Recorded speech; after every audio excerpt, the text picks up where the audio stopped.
Boa noite, Marcel. Novamente aqui quem fala é o André.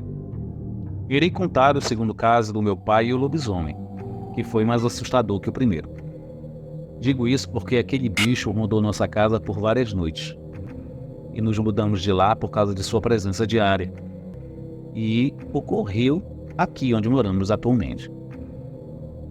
Bom, chegamos em Campinas em 1990. Viemos para cá porque a irmã do meu pai já morava em São Paulo e arrumou um serviço para ele. Era como cuidador de sítio ou caseiro, caso preferirem. E por alguns meses moramos com a minha tia, até o meu pai arrumar uma casa no interior. Bem, ele passou 2 anos naquele serviço de cuidar dos bichos e do sítio, até que o dono de lá faleceu e seus filhos resolveram vender as terras. O meu pai foi dispensado do trabalho, mas com um pouco tempo arrumou outro emprego, como soldador em uma metalúrgica do centro. E como morávamos no interior, todos os dias ele ia pegar um ônibus para trabalhar, que nunca o deixava perto de casa. Ele descia na beira da BR e seguia a pé para nossa casa. E uma pequena estrada de chão. Minha mãe dizia que era perigoso andar por ali sozinho. Mas meu pai, como sempre foi cabeça dura, nunca ouviu os conselhos dela. E ele continuou naquela labuta diária por várias e várias noites. O serviço dele como soldador terminava às 6 horas da tarde. Mas ele sempre ficava preso no trânsito até umas 8 ou 9 horas da noite. Sem contar nas extras que ele fazia. E só por volta de umas 9 ou 10 horas que meu pai chegava em casa. Apesar de perigoso e sombrio o lugar que ele passava, nunca ouvi reclamar. E eu, minha mãe e meus irmãos dormíamos muito cedo. E muitas das vezes nem víamos meu pai chegar. Lembro que tudo começou em setembro de 96. O meu pai primeiramente adquiriu um revólver calibre 38 e, como se não bastasse isso, depois de 2 semanas ele comprou outro e deixou na guarda do meu irmão mais velho, que na época tinha somente 16 anos. Eu ainda tinha 14. Mas já mexia com essas coisas também. Bom, foram vários ocorridos estranhos depois que ele tomou posse desses 2 revólveres. Primeiro, que ele começou a reclamar demais do lugar onde a gente morava. Segundo, que sempre acordava ou eu ou meu irmão para a gente ficar na sala olhando pela janela. E nem sonhávamos em saber o que de fato acontecia ali, já que ele nunca falava nada. Lembro que teve uma vez em que meu pai iria fazer uma extra e mandou que a gente fosse dormir na casa da minha tia. Outra, que ele nos acordou e nos mandou ir para o quarto dele, que era onde minha mãe também dormia. Naquele dia, meu cachorro latia feito louco dentro de casa. E por um tempo, achei que fosse para o meu pai. Mas depois descobri para o que meu cachorro realmente sempre latia. Nós só tivemos a certeza de que algo macabro acontecia ali quando fomos acordados por tiros de revólver. Naquela noite fomos dormir bem cedo, como qualquer outro dia. A minha mãe trancou as portas e janelas e dormimos bem até uma certa hora. Até que fomos acordados com 5 tiros. Depois dos tiros, ouvimos meu pai gritando lá fora. E seus gritos me gelam a espinha até hoje. E ele dizia: "Sai! Sai! Vou te pegar, seu maldito!" Nós, sem entender nada, ficamos dentro de casa apavorados. Após alguns minutos, meu pai entrou e conversou com minha mãe. E aquela foi a última noite que dormimos ali, pois no outro dia de manhã mesmo, pegamos algumas roupas e fomos novamente morar com minha tia. Depois de alguns meses, nos mudamos para uma casa na cidade grande. E só quando a gente já estava adulto, que nosso pai nos contou o porquê de todo aquele alvoroço. Primeiramente, ele contou o seu caso do Maranhão. Logo depois, contou esse que tinha acontecido recentemente. Ele nos disse assim: estava com uma semana que eu sentia que alguém me seguia pela estrada de terra. Até que pensei que fosse bandido para me assaltar. Porém, aquilo era estranho, pois 5 dias alguém te seguir e nunca te roubar ou fazer nada, coisa boa não era. E para me proteger, comprei um revólver. Mas até aí estava tudo bem. Até que certa noite, eu vi um vulto preto passar de um lado para o outro na estrada. Daí tive a certeza do que me perseguia. Era um lobisomem. Comprei até um outro revólver para deixar em casa, já que também cheguei a vê-lo próximo de lá. Teve até uma vez que eu mandei vocês vigiarem para mim, pois naquela noite ele estava por perto. Mas o maldito do bicho sempre corria. A gota d'água foi naquela noite dos tiros, pois vi aquele demônio de cócoras em cima da nossa casa, bem em cima do quarto de vocês. Não quis falar nada logo para não causar pânico, pois tenho certeza que iriam ficar traumatizados, vendo aquele bicho feio olhando para vocês. Quando ele nos disse isso, tudo se encaixou, e entendi o porquê dele ter ficado estranho por um tempo, do porquê meu cachorro sempre latia pro nada de madrugada. Além do motivo daqueles tiros que ouvimos, meu pai também disse que já fazia quase um mês que esse bicho rondava perto de nossa casa, mas que nunca nos atacou, pois sabia o horário em que a gente dormia e o horário em que ele chegava de serviço. E também porque o bicho era inteligente, pois sempre fugia quando meu pai estava por perto. Por várias noites eu fiquei com medo de dormir cedo, e sempre durmo tarde até os dias de hoje. Atualmente moro aqui na região mais movimentada da cidade e torço para nunca ver um bicho feio desses. Boa noite.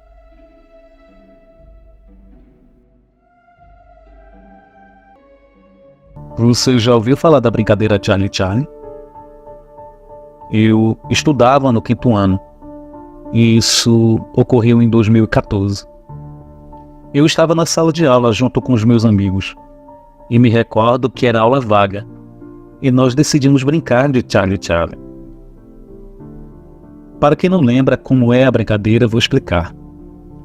O desafio Charlie Charlie é um jogo de adivinhação em que a suposta resposta a uma pergunta sim ou não é encontrada esperando que um lápis ou caneta aponte para a palavra sim ou não, escrita em uma folha de papel.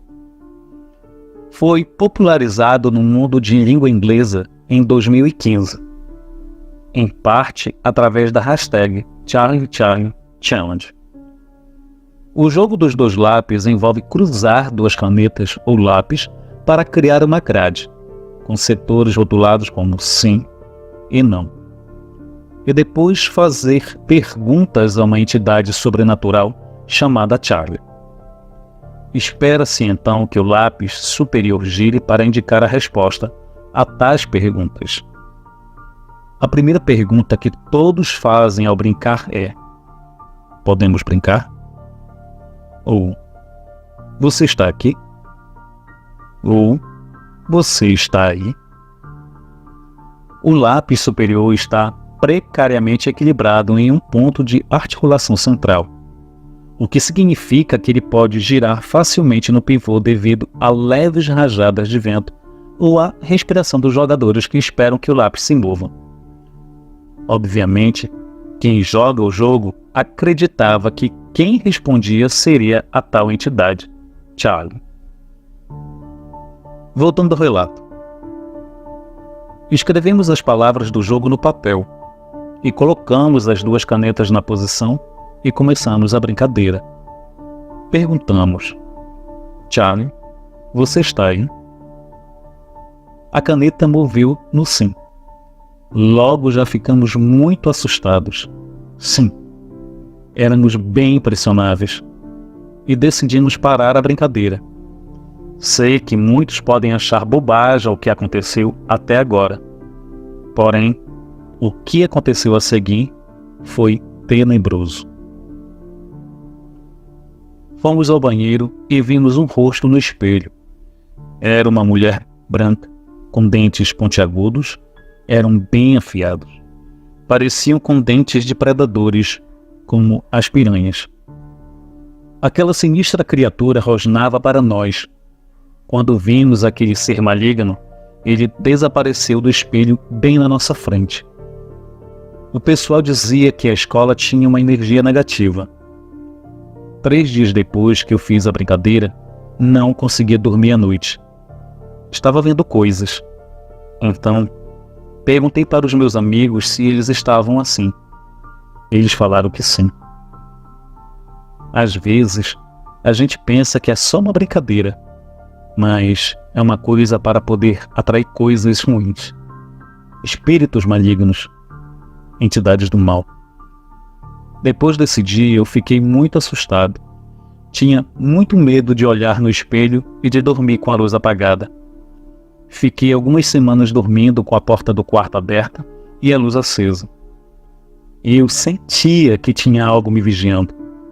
Perguntei para os meus amigos se eles sentiram a coisa diferente, algo diferente, se alguma coisa mudou. Eles disseram que estavam assustados também. Cuidado com essas brincadeiras que parecem inofensivas. Podem ser armadilhas para fazer muito mal àqueles que brincam com Charlie Charlie.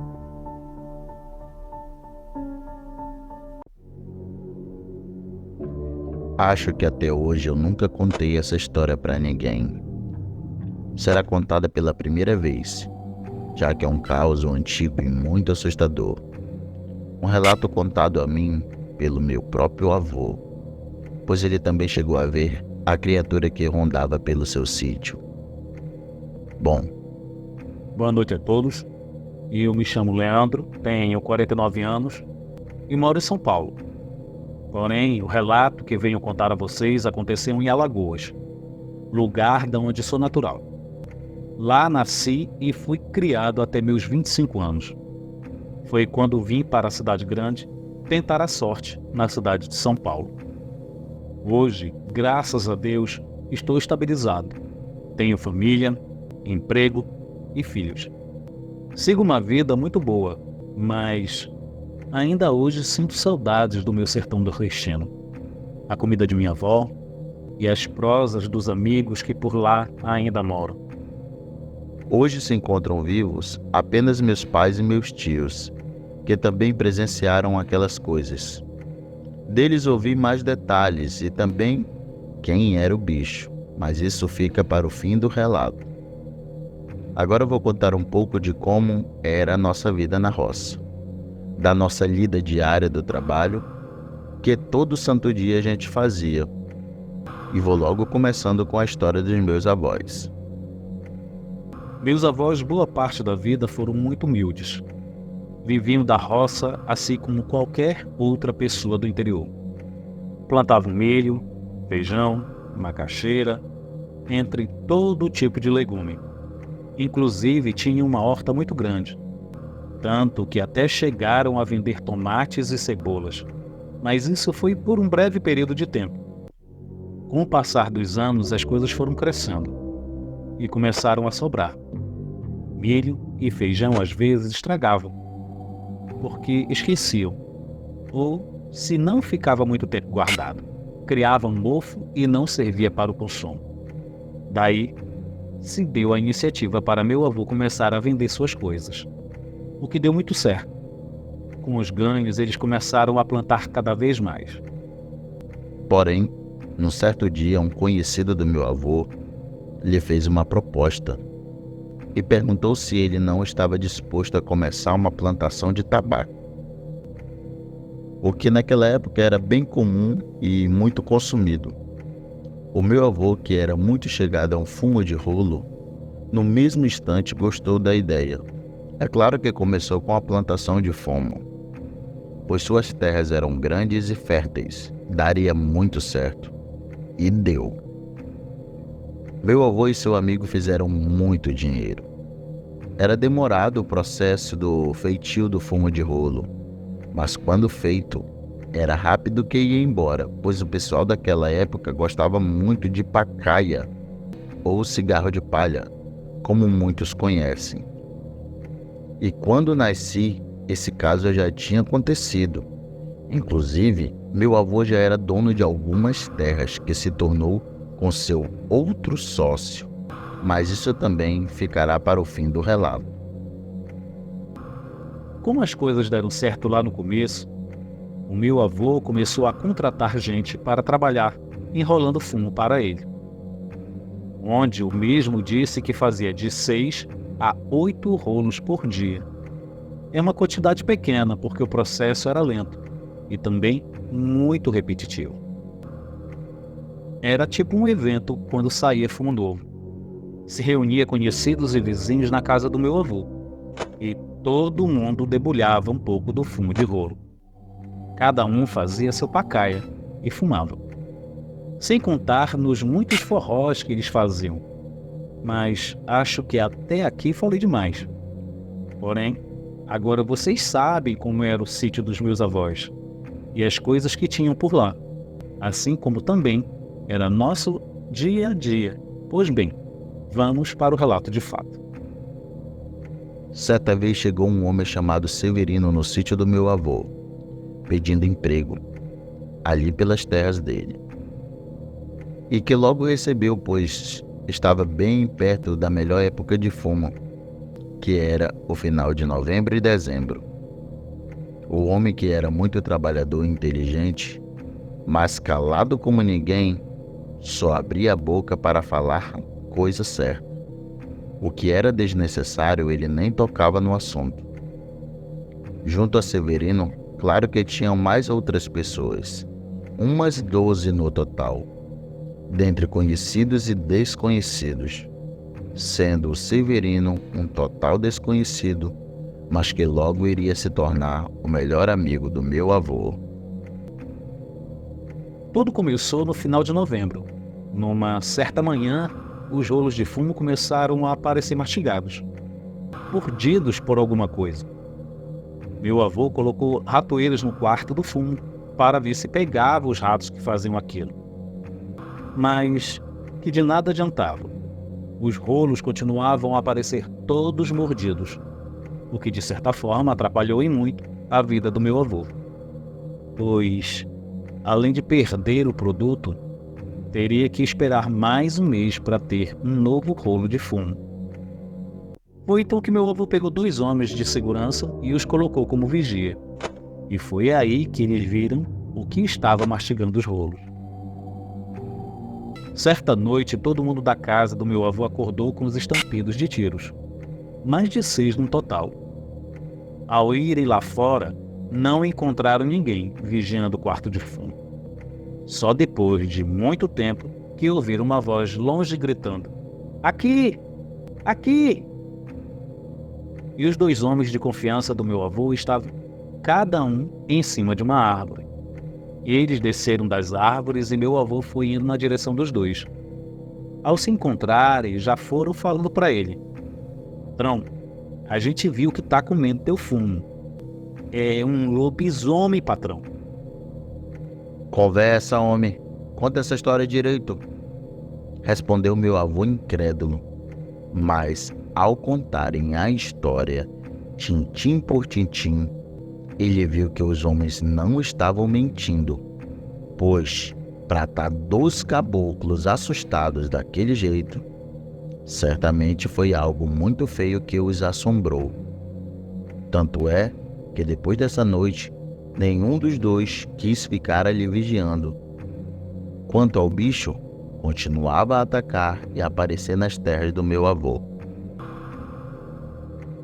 Em uma outra noite, dias após desse primeiro avistamento, meu avô estava no alpendre da casa fumando seu pacaia e admirando a lua no céu. Foi quando viu entrar de 4 e correndo muito rápido uma coisa que ele achou ser um porco do mato, mas que, quando a coisa chegou na porta do quarto do fumo, ficou de pé.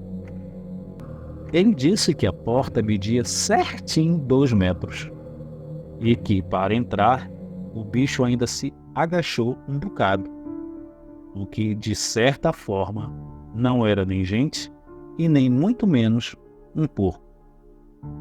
não para ter aquele tamanho. Meu avô pegou sua espingarda calibre 22 e foi indo na direção do bicho. Mas, antes de chegar no quarto, a criatura talvez tenha ouvido seus passos. E saiu. E ainda olhou para o meu avô. Ele apontou a espingarda e deu um tiro que seria certeiro no bicho. Mas a coisa era ligeira demais. Se esquivou da bala e correu mata adentro. Quanto ao meu avô, seguiu para casa assustado e apressado, pois a espingarda era do tipo secadeira. Era um tiro e uma carreira. Então, após o tiro, ele voltou para recarregar e saiu lá fora. Mas a coisa não se encontrava mais em sua propriedade. No outro dia, meu avô bravo puxou o Severino no canto e fez umas perguntas para ele, pois o bicho começou a aparecer com a vinda do homem. Mas Severino, muito sério, falou assim para o meu avô: Olha, patrão, sou homem justo. Se você acha que sou eu quem vira bicho, agora mesmo vou embora daqui. Mas saiba que eu sei quem é que está atacando a sua propriedade. É uma mulher. Meu avô, que nessas alturas já não duvidava de mais nada, perguntou a Severino quem virava bicho. E ele, em poucas palavras, disse: Sabe a velha Raimunda conhecida de vocês? É essa mulher que vira bicho. Meu avô ficou com raiva do nome, pois Raimunda era praticamente membro da família. Há tantos anos morava ali e se conheceu há bastante tempo. Porém, a mulher tinha um costume muito estranho. Não um único, claro. Dali só ela que tinha o hábito de mascar o fumo. Fazia uma trouxinha e enfiava na goela.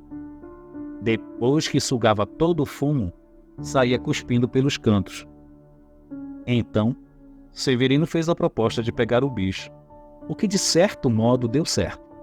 Daí se descobriu que era a Raimunda que estava comendo fumo.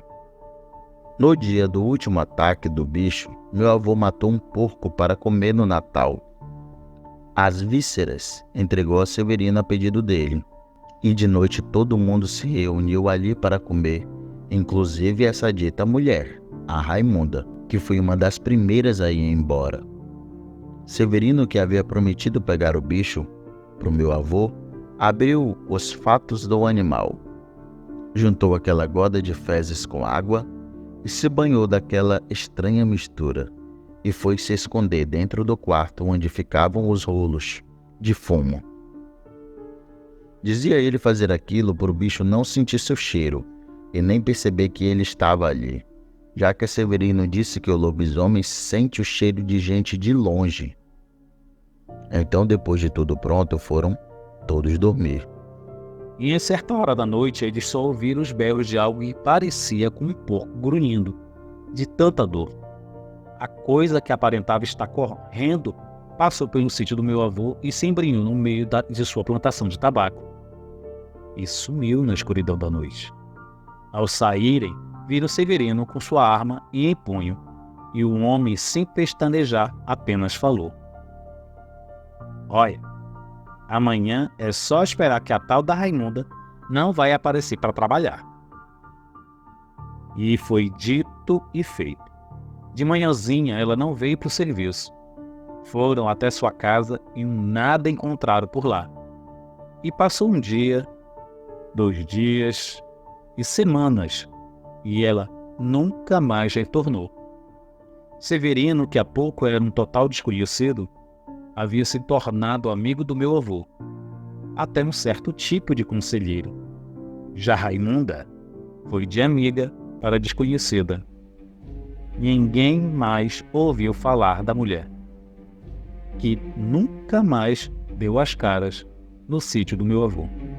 Só depois de anos que enfim Severino contou a todos como soube que era Raimunda quem virava bicho e como fez na última noite em que o bicho apareceu. Olha, fica aqui de ensinamento para vocês. Para descobrir se um homem ou uma mulher vira bicho, basta olhar para os punhos, cotovelos e joelhos. Se esses estiverem encaliçados, pode ter certeza que essa pessoa faz coisa errada no meio da noite. Assim como a velha Raimunda, eu vi quando aquele bichão entrou sem fazer barulho no quarto. Tava em pé que nem gente. Escolheu o melhor e mais antigo fumo e se agachou e começou a mastigar. Eu só fui e peguei o bicho na traição. Dei-lhe 3 tiros nas costas que a coisa saiu desembestada correndo. Nem viu de onde saiu os tiros, já que ainda tentou dar uma azunhada de tanto ódio que estava sentindo. Assim contou seu Severino com aquela voz mansa de um homem sabido do sertão. Um homem que espantou o lobisomem fumão das terras do meu avô, já que foi assim que ficou conhecido esse caos pela boca do povo. Infelizmente, com o passar dos anos, as coisas foram se modificando. Meu avô, que há pouco empregava de 10 a 30 pessoas no seu sítio, agora empregava somente pessoas da sua família, pois o negócio do fumo foi decaindo aos poucos, inclusive seu Severino teve de ir embora, e nunca mais tivemos notícia do mesmo. Talvez tenha falecido, pois era mais velho que meu avô, uns tantos de anos, ou que talvez até hoje esteja vivo, mas talvez bem velhinho, não sabemos. Com a partida do meu avô em 2007, o meu pai vendeu as terras junto com a casa, de muitas memórias e histórias, e investiu no então novo negócio da família, de compra e venda de terrenos na cidade. Aos 25 anos, quando me formei, vim aqui para São Paulo, e desde então nunca mais voltei para minha antiga casa, ao qual amava e amo até hoje. Deixe o seu canal essa história, que há anos guardo comigo como lembrança de momentos bons e ruins, de uma época que não volta mais. Muito obrigado, Halisson e Andrew. Que vocês tenham uma boa noite.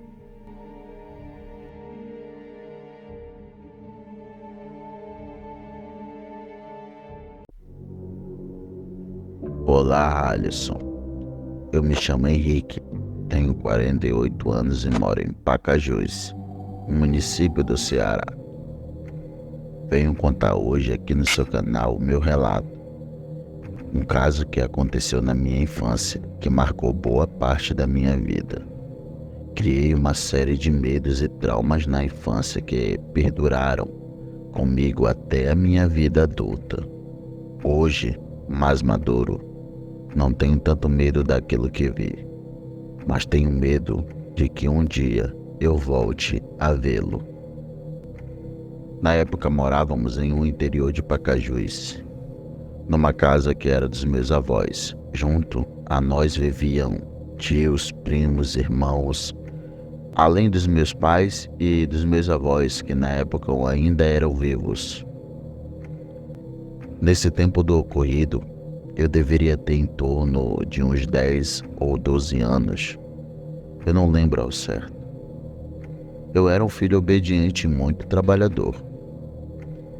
Bom, a gente não era rico nem nada, mas tínhamos uma plantação de feijão e milho, alguns gados que era da família e porcos e galinhas. Tudo isso servia para revenda e também para o nosso consumo. Nunca tivemos problemas morando ali. Não é à toa que tinha noite que dormíamos com as janelas abertas para entrar uma fresca em noites de calor. Mas tinha certas épocas que, nem pedindo para os meus pais, eles abriam a janela. Eles nunca me explicaram o porquê e nem o real motivo para tal coisa. Mas hoje adulto, sei que era do lobisomem que eles tinham medo. Estava em plena noite de quaresma, Halisson. Foi um dia muito estranho. Quem é do Ceará vai saber. Tinha hora que chovia e tinha hora que o calor tomava de conta do lugar. Nisso foi ficando aquele mormaço e a sensação quente. Era inverno mas fazia calor como se fosse verão. Parecia até pior que isso já, pois não corria nenhuma fresca para aliviar. Aquele dia foi muito estranho, tanto que até perdemos a noção das horas. Lá no interior, era de costume a gente comer cedo. Umas 5 ou 6 horas da tarde, a minha avó já estava servindo a janta. Mas naquele dia não, pois já passava disso. Estava de noite e aquele calor que parecia não ter fim.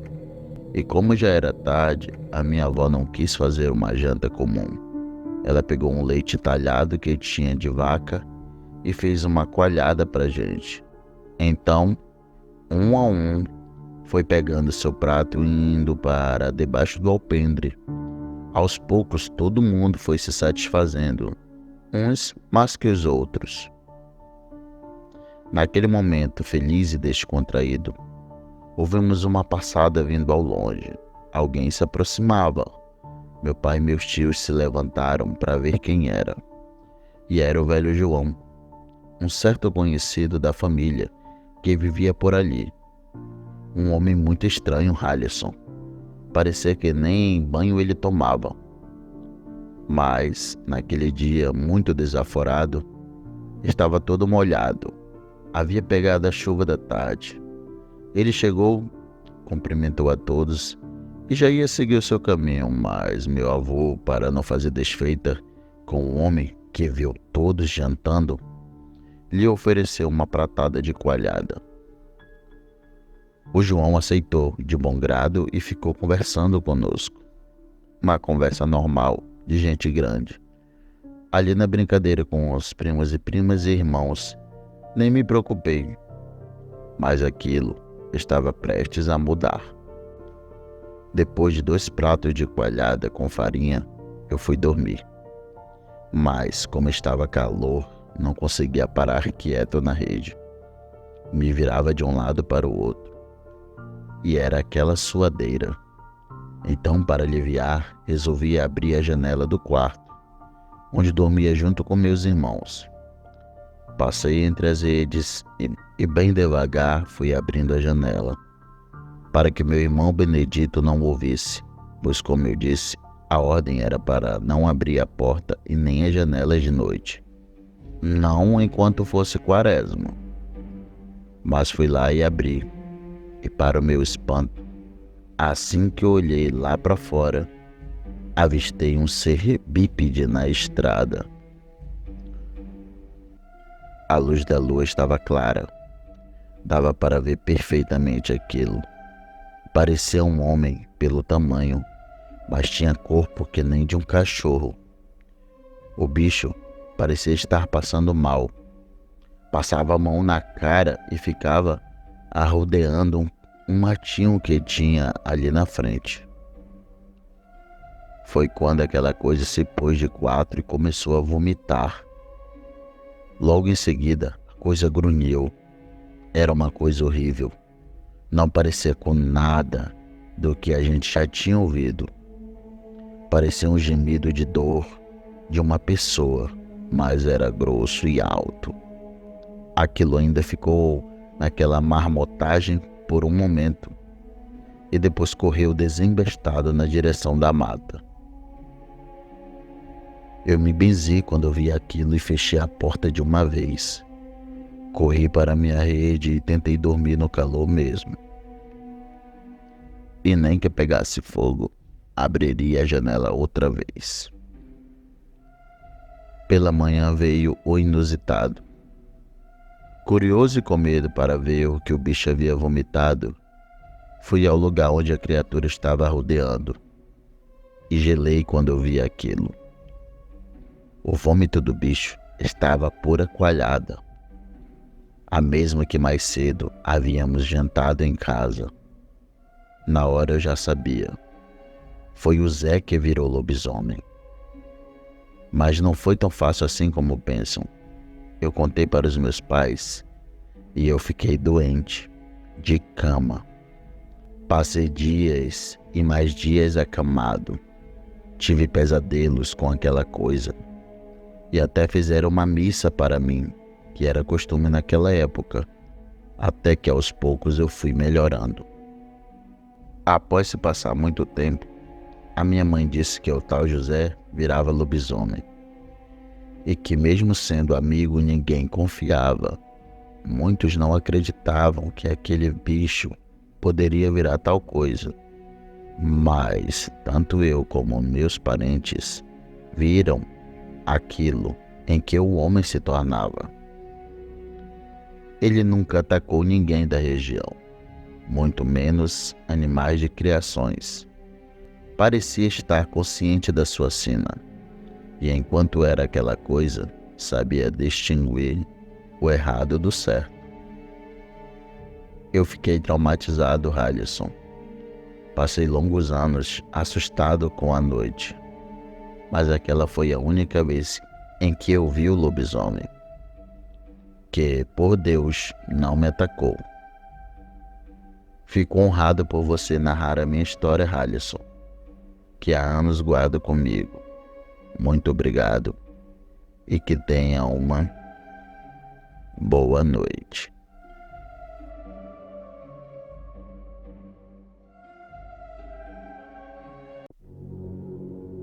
Boa noite, amigos lupinos e lupinas.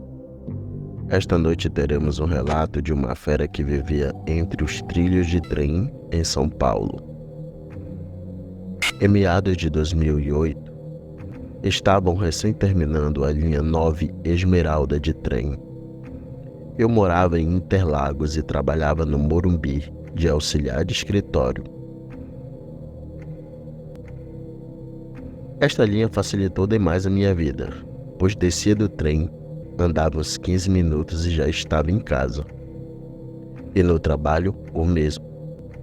Estava muito contente, pois me poupava 50 minutos, pois antes era muito tempo gasto em descer e subir em ônibus. Agora, com esta vida, pouparia tempo e descansava mais. Com este conforto, estava até bom para começar a faculdade de Direito. Eu estava no primeiro semestre da faculdade em Interlagos, a Fintech. Estava gostando, pois era tudo muito tranquilo. Mas já quando chegou no segundo semestre, veio o cansaço. Eu vinha de trem, passava em casa, tomava banho, engolia comida e voava para a faculdade. Dentro do trem, aquela galera que vende balas, entre outras coisas, comentavam de um bicho. O pessoal dizia que quando era o trem das 21 horas, eles já pararam e iam embora. Ouvi dizer que um primo daqueles rapazes havia corrido do monstro e que ele se salvou subindo em uma árvore e ficou lá até amanhecer. Nisso, o outro falou: deu sorte, já aquele velho que morava lá embaixo, debaixo daquela marquesa ali, na parada do Grajaú deu azar. Dizem que ele sumiu por causa do bicho. Nisso eles falando e eu ali pensando: tudo nóia. Esses droguinhas só inventam essas coisas para deixar os outros com medo e não virem trabalhar. Aí o trem fica apenas para os poucos deles, né? Nisso foi passando a semana e chegou o fim de semana. Eu estava em casa e o meu celular tocou. Era o meu patrão pedindo que eu fosse ao escritório. De prontidão eu fui ver o que era que ele queria e ele me mostrou coisas que ele havia pedido de mim e eu não fiz. Era separar alguns arquivos e pastas, alinhar tudo para segunda-feira, que teria uma apresentação na empresa. Ele me disse: eu não irei pegar muito pesado com você não. Até porque você tem feito um ótimo trabalho até agora. Eu sei como é estar cansado com a maratona de trabalhos da faculdade. Eu já passei por isso, indagou o meu patrão. Foi passando as horas e quando eu terminei já era 23 horas. Corri para pegar meu trem pois era o último partindo para perto da minha casa. Depois, só às 4 da manhã teria outro. Nisso, coloquei o fone de ouvido e fui embora. Fiz uma baldeação na Presidente Altino. Aí deitei e dormi desmaiando, porque havia 15 estações de trem até chegar no meu destino. Não me apeguei ao horário, e sim em acordar nela. Quando dei por mim, um homem batendo em meu ombro dizendo: "Amigão, última parada, Grajaú.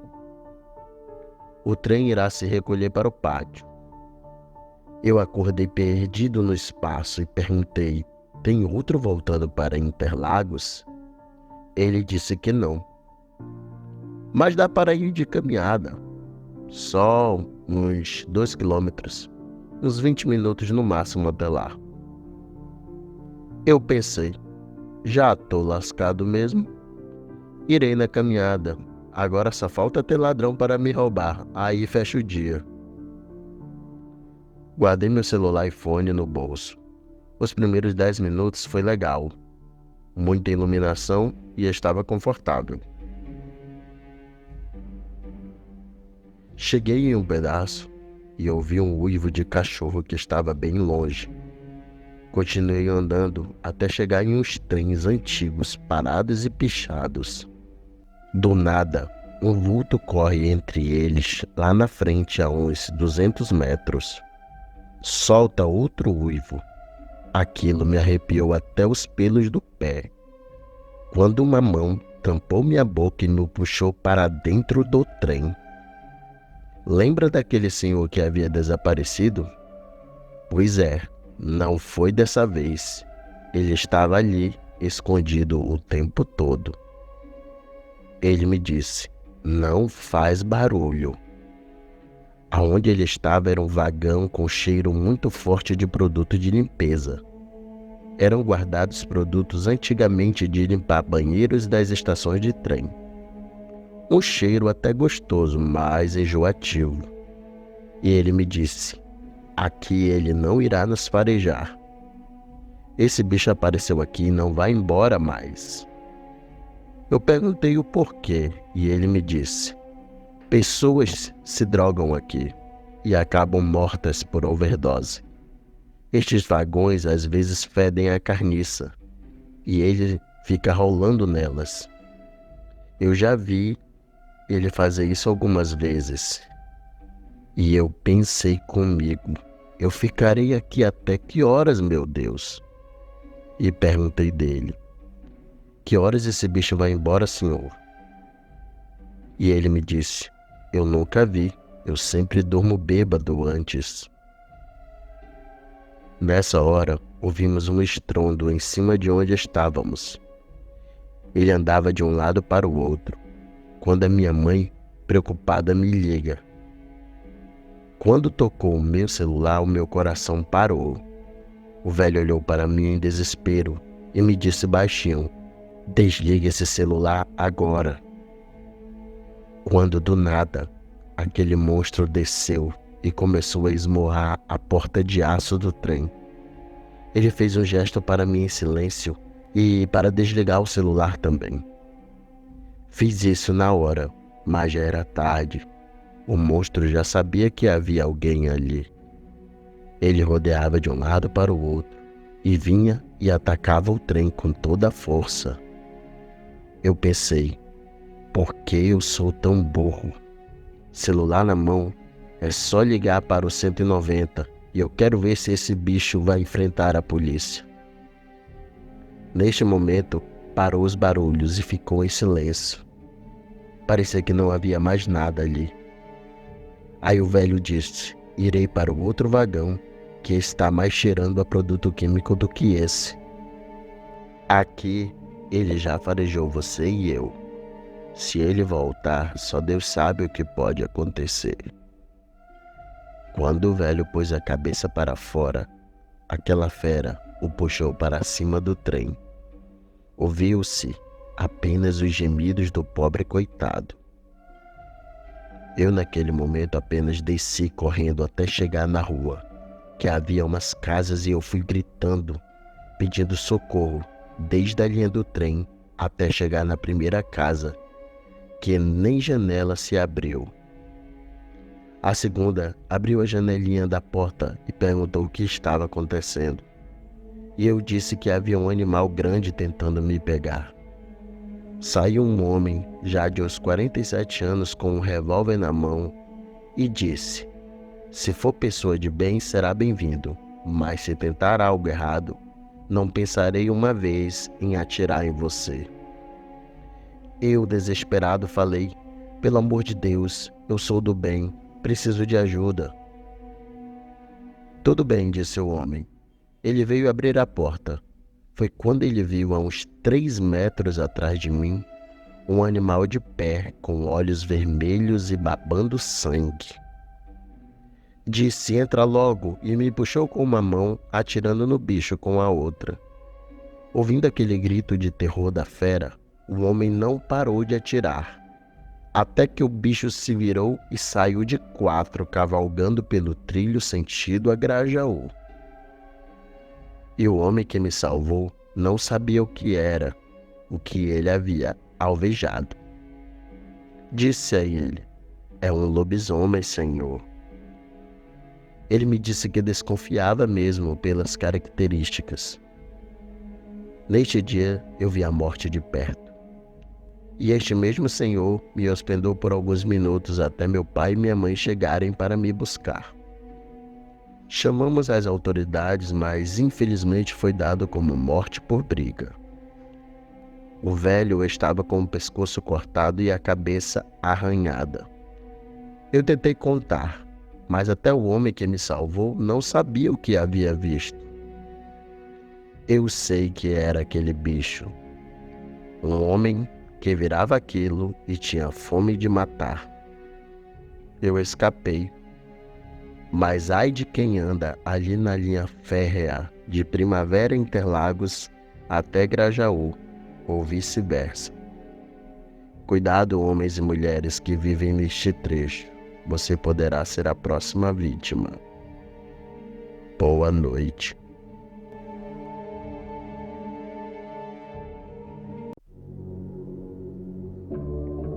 Hoje estarei contando com detalhes de uma história acontecida em Santa Fé do Sul, São Paulo.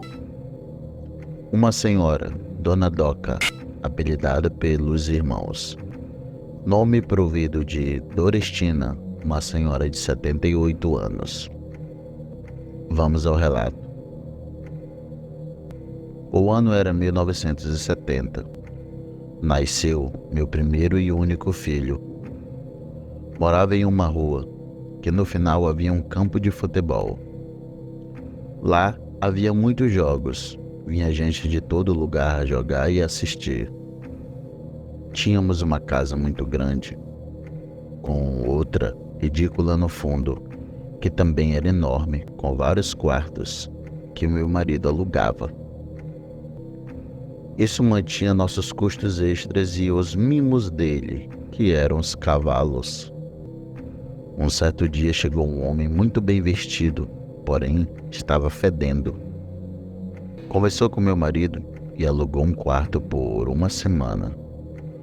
Um homem estranho, mas pagou em dinheiro a semana. Perguntei ao meu marido: sentiu o cheiro que estava neste homem? Ele disse: é um mascate, um vendedor ambulante. Anda por semanas a pé e pegando carona em tudo que é carroça. Deve ter pego de um vendedor de porcos. Perguntei: ele falou o nome? Sim, o nome dele é Sebastião. Bom, fiquei tranquila, pois o meu marido estava ali o tempo todo. Então, em uma quinta-feira, meu marido foi na feira comprar 2 galinhas para que eu pudesse fazer o almoço de sábado. Esta feira é perto de casa. Não iria precisar ir até o outro bairro na feira de lá. Ele então as prendeu em um galinheiro desativado que tínhamos. E nisso chegou a noite de madrugada de quinta. Meu filho não parava de chorar, compulsivamente. Este homem passou pela porta da cozinha e olhou para dentro com um olhar fixo em meu bebê de colo. Eu naquele momento gelei pelo olhar que ele deu no meu bebê de colo. E quando meu marido saiu do banho, eu comentei com ele que fiquei desconfortável. O meu esposo disse: "Você é muito boba, acha problema em tudo." Daí eu pensei que deve ser coisa da minha cabeça mesmo. Meu filho tinha apenas 2 meses de nascido ainda. Não tínhamos padrinhos para o batismo. Meus irmãos moravam no Paraná e minha única cunhada em Porto Velho. Então, estávamos à procura de bons padrinhos. Uma criança pagã é um bom prato de lobisomem, diz as lendas. Mas eu não me apegava a nenhuma lenda. E eu mal ia à igreja. Tinha muito a fazer naquele casarão, e ainda sozinha para os hóspedes que locavam os quartos. Esta semana foi atípico. Alugamos todos os quartos. Eram 6 quartos com 6 homens diferentes hospedados. Mas aquele homem era o mais estranho. Chegou a madrugada de sexta-feira, por volta de umas 3 horas da manhã, ouvimos um barulhão no galinheiro. Meus cachorros, que eram 2 vira-latas grandões, acuados no canto do tanque, latindo sem parar. Meu marido pegou a lamparina e foi ver se era algum gambá, ou raposa, ou uma cobra que havia invadido. Aí, mais 2 hóspedes acordaram e foram com ele verificar o que estava errado com as galinhas. Quando meu marido chegou lá, só as penas e os pingos de sangue no chão. O galinheiro todo arrebentado, e um deles falou: "Isso é lobo-guará." O outro disse: "Não, isso é coisa de lobisomem." Meu marido riu do rapaz e disse: "Isso é coisa de onça-parda, homem. Pois isso é o que tem aos montes por aqui. E agora deixa de achismo e vamos voltar a dormir. Amanhã cedo eu compro mais 2. Eu estava em meu quarto, que dava para a lateral da casa, quando lembrei do meu bebê, e eu fui no quarto dele, que era do lado do meu. Quando passei pela porta e olhei na janela, estava aqueles olhos amarelos olhando meu filho. Só que minha casa tinha grades em todos os quartos, e ele apenas lambia as grades e cheirava o ar. Nesse momento eu soltei um grito que meu marido disse que amoleceu até as pernas. Naquele momento, eu peguei o meu bebê e saí correndo até a sala, quando dei de cara com meu marido e mais os homens que estavam com ele. Eu falei gritando: "Um bicho horrível estava na janela do quarto, lambendo as grades do nosso filho." O homem que havia falado sobre o ataque do galinheiro ser de lobisomem disse assim: "Eu falei que era besta fera." E ele disse: "Se o seu filho não for batizado, pode mudar de casa, pois ele vem até levar ele." Naquela hora eu queria ir embora para a casa da minha família no Paraná. Meu marido disse: "Ninguém sai dessa casa. Se esse bicho voltar a aparecer aqui, será o último lugar que ele irá pisar." Logo amanheceu e todos acordaram, menos o mal cheiroso. Aí quando foi 11h30, na hora do almoço, ele apareceu dizendo não estar com fome. Naquele momento eu deduzi que era ele a besta fera, mas não poderia acusá-lo de algo do tipo sem provas. Disse ao vizinho dele de porta para que ficasse de olho nele, que daria a ele 2 diárias em troca. Noite de sábado ouvimos um uivo de longe, até que depois de uns 30 minutos, parecia que estava uivando dentro do nosso quintal. Para ajudar, os vagabundos dos cachorros também estavam uivando. Deu um aperto no meu coração. Eu resolvi ficar com Davi no meu colo. Isso, apenas eu e o esposo e meu filho na sala, sentados.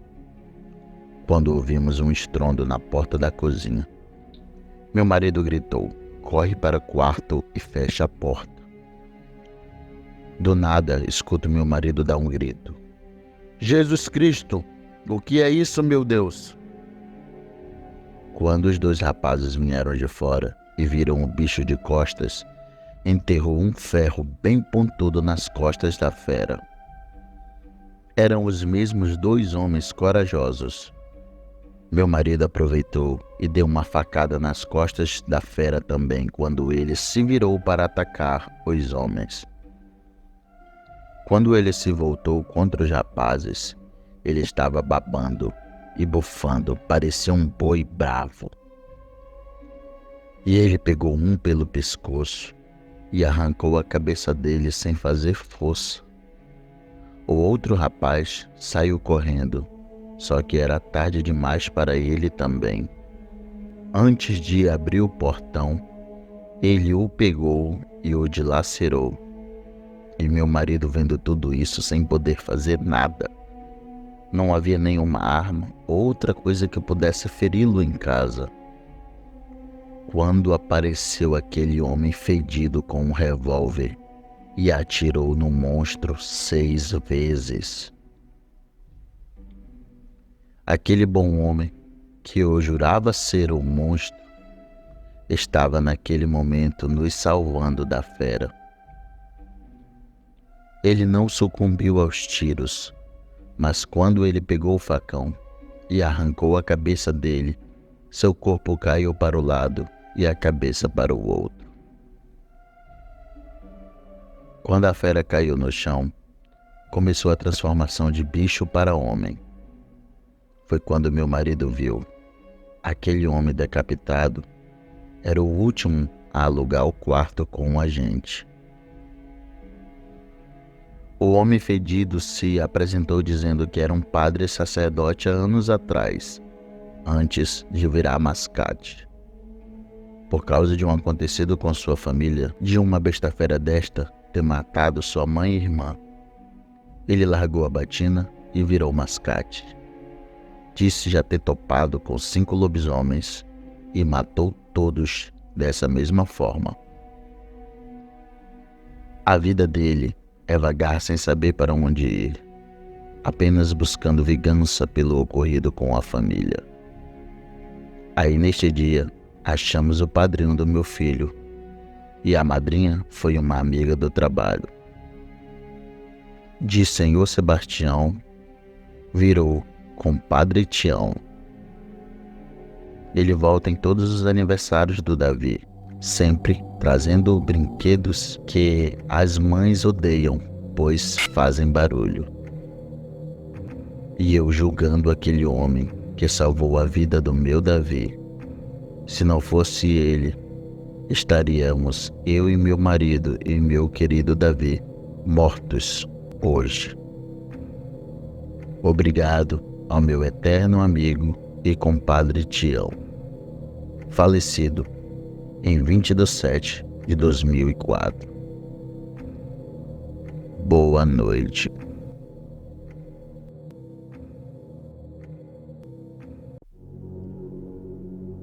Ele não acreditava em coisas sobrenaturais, até que certa noite, no tempo da quaresma, um assobio dos infernos fez ele mudar de ideia rapidinho. Eu, Alexandre Silva, nasci no interior do estado do Pará, município esse chamado de Primavera. Quando completei 2 ou 3 anos, passei a infância em Belém. E na minha pré-adolescência, sempre retornava nas férias ou em datas comemorativas para esse interior. Nesse tempo, nas férias em primavera, não tinha celulares, muito menos tablets, ou qualquer aparelho eletrônico que pudesse prender a atenção das crianças e dos jovens. Então, eram brincadeiras o tempo todo e o dia inteiro. Quando chegava alguém da capital, sempre tinha aquele momento de reunir os amigos e parentes nas rodas de conversas.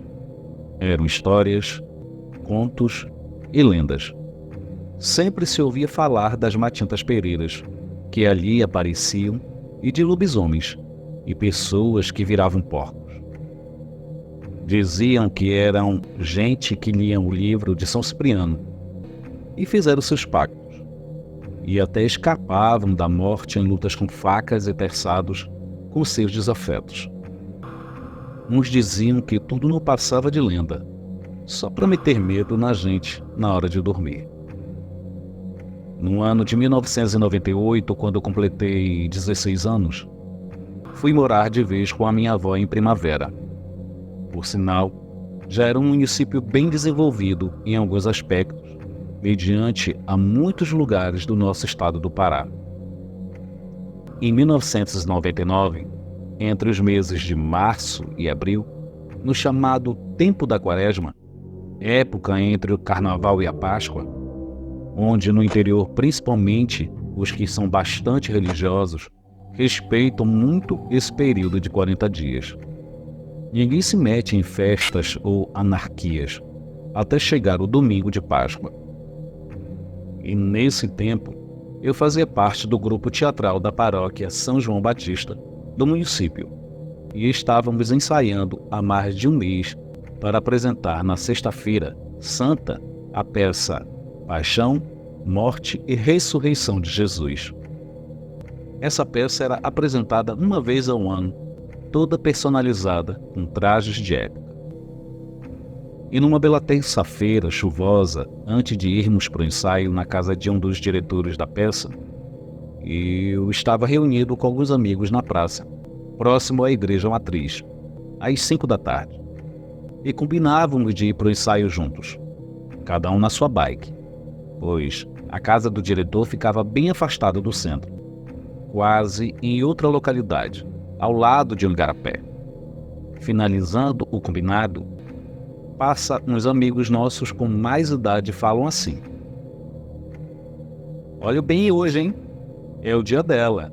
Hoje é terça-feira."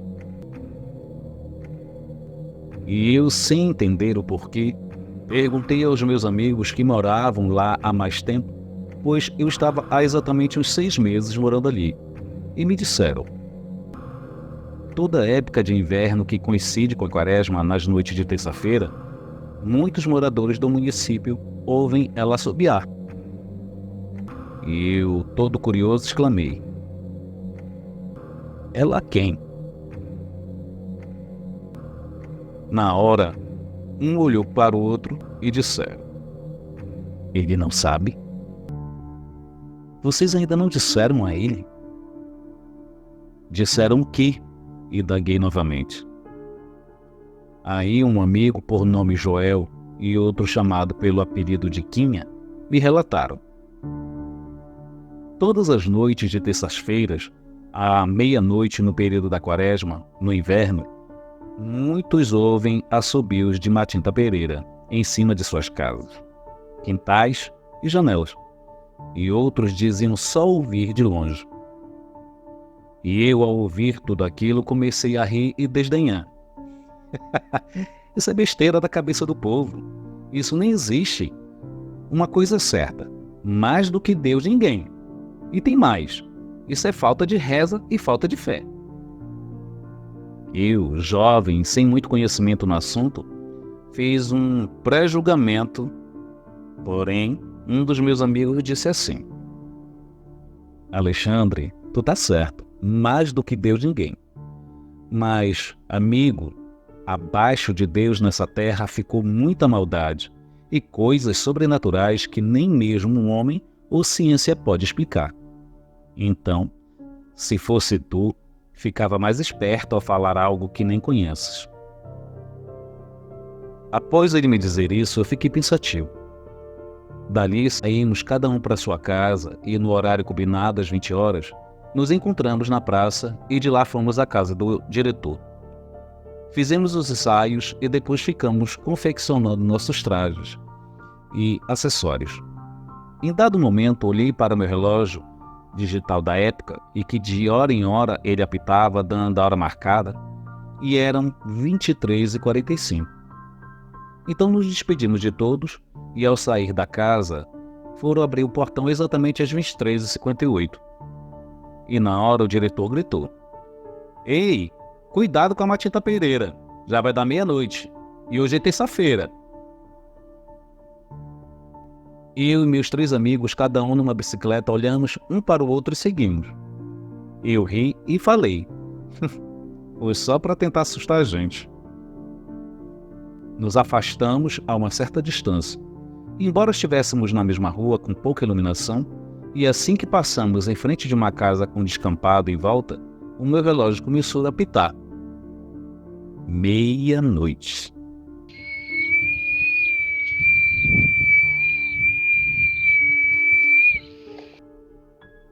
No mesmo instante, certinho em cima de nós, ouvimos um assobio alto, fino, longo e bastante assustador.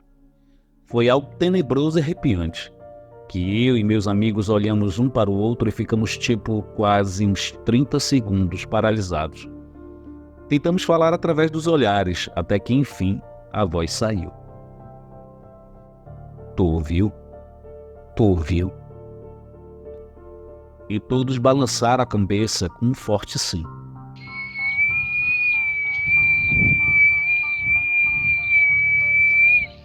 Outro assobio, mais alto e mais forte. Nos olhamos de novo e botamos força no pedal para fugir. Mas as bicicletas não saíam do lugar, como se fossem segurados por uma força invisível. Ficamos emparelhados lado a lado, e assim quando ela terminou de assobiar, as bicicletas soltaram. E foi pernas para que te quero. Pedalamos tão forte, tão rápido por 2 quilômetros, que em menos de 1 minuto chegamos num terminal de ônibus, já quase no centro da cidade, numa área urbanizada, asfaltada e iluminada. Paramos, tomamos fôlego. Tinha um amigo nosso que ficou tão assustado, quase desmaia, e a pressão dele baixou. Eu fiquei mais branco que a neve. Já o outro teve até febre. Eu, daquele dia em diante, nunca mais em minha vida disse que não acreditaria em algo sobrenatural. Eu não vi, e nem quero. Só a experiência de escutar o assobio da bicha não recomendo a ninguém, nem tentar brincar por curiosidade, porque pode se arrepender amargamente.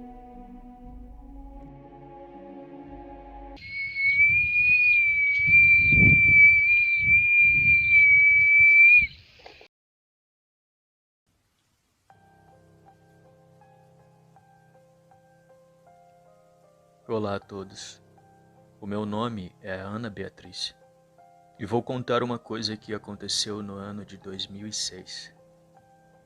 Na época eu tinha apenas 8 anos de idade. A minha mãe disse que iria a um lugar caçar madeira para fazer a cerca e perguntou se eu queria ir junto. Eu resolvi ir para não ficar sozinha em casa. Eu não lembro que horas eram, mas sei que foi à tarde. Como o lugar era perto, eu fui descansar e já lá caçando madeira acabei furando o pé com alguma coisa. Comecei a reclamar com algo furando meu pé e minha mãe disse para eu ficar quieta, senão o cachorro iria se levantar e pegar a gente. Eu olhei para ver de qual cachorro ela estava falando. E no mato havia um cachorro amarelo grande com marca de 3 cortes na costela, como se fosse feito por garras. Catamos mais algumas madeiras e logo saímos de lá. Fomos fazer a cerca e foi anoitecendo. De repente, eu ouço um uivo. Achei estranho, mas depois pensei que fosse algum cachorro de algum vizinho. Logo em seguida, ouço outro uivo, só que dessa vez mais grosso.